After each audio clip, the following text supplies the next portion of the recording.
మాకు ఉండదు. వాళ్ళకు భార్య భర్తకు బంగారు టుంగుట్యాల కట్టి జోల పాట వాడాలి, ఆడి పాట వాడాలి. వచ్చిన చుట్టాలు పక్కాలు పరిశాల కాడ నేను కప్పుడు 10 ఏళ్ళకి ఇల్లు వస్తే మాత్రం ఎవరు పశువులకు వచ్చింది. కానీ ఎట్లా పడుతుంది ఈ ఫోటో నిండాలి. ఇప్పుడు చదువు రాని పిల్లలకు మాత్రం 500 రూపాయలు ఇస్తే చదువులు శాస్త్రాలు వస్తాయి. పెళ్లిళ్ళు అల్లులకు 1000 16 ఇస్తే పెళ్లిళ్ళు అవుతాయి. పుత్ర సంతానం అల్లులకు 2000 16 ఇస్తే ముందు కొడుకు బిడ్డ పుడుతుంది. అది కూడా చెప్తున్నా. భగవంతుడికి రమేష్ నీ కొడుకుని ఎత్తుకున్నట్టు నీ బిడ్డను ఎత్తుకోడు. ఇక్కడ 500 రూపాయలు జోల పాట చేసి పాట పాడించుకో. భగవంతుడి వచ్చిన చుట్టాలు పక్కాలు పర్వాలేదు 250 తెచ్చినావు. జగగాన కోత ఉంటాడు బాధపడకండి.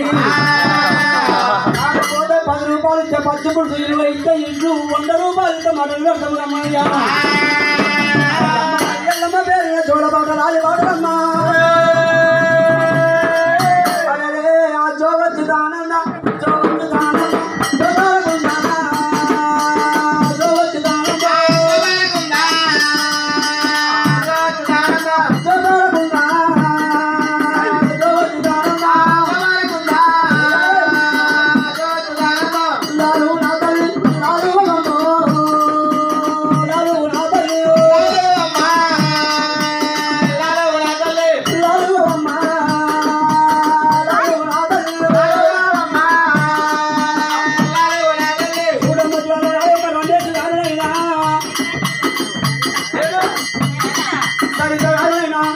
అమ్మవారి ఎల్లమ్మ కళ్యాణం చేసింది కాబట్టి భగవంతుని పేరు మీద దేవుని దగ్గర లేదా ఎక్కడనే అడుగుతున్నాము. అమ్మవారి ఎల్లమ్మ పేరు మీద భగవంతుని పేరు 101 రూపాయలు ఇచ్చినాడు. కోటిగా కళాశాల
చుట్టాలు నోటి నిండా పండుగలు పైసలే